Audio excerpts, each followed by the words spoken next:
Исәнмесез, хөрмәтле тамашачыларым?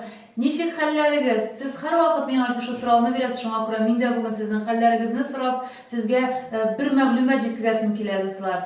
Менә социаль җитәрләрдә бик күп сораулар килә. Зинһар өчен Гүзәл Аскаровна безнең әниебезне, әтиебезне, бәлки кызыбызны туган көне белән, юбилей белән кутлагыз әле дигән сораулар да күп. Аннан соң инде төрле бәйрәмнәр күп бит инде безнең. Менә шушы бәйрәмгә карата, туй көненә карата бик күп котлаулар сорап язалар, дуслар. Шуңа күрә без инде менә шул хакта бик күп уйладык һәм минем сезгә бар шундый тәкъдимем. Без инде үзебезнең менә ВКонтакте'да bir группа булдырачакбыз, Элина Аслямова башлыгында. Менә шушы группада без инде сез җибәргән котлауларны мин махсус сезнең шушы котлауларыгызны котлап китәчәкмен.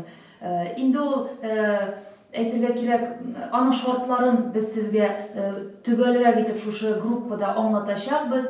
Инде гомумән әйткәндә, мин уйлыйм, бу бик истәлекле һәм гомергә күңелдә кала торган котлаулар булырга тиештер дип, шуңа күрә үземнең чын күңелемнән, йөрәгемнән чыккан сезгә җиткезәсе килгән сүзләремне мин инде шушы матур котлауларда җиткезермен, дуслар. Шуңа күрә әйдәгез, бергәләп шушы матур эшебезне башлап җибәрик. Мин уйлыйм, аның дәвамы бик яхшы булыр дип, һәм без сезнең белән тагы да якынлашырбыз дип уйлыйм. Әйдәгез, дуслар, бер-беребезне котлап, рәхәтләнеп яшик.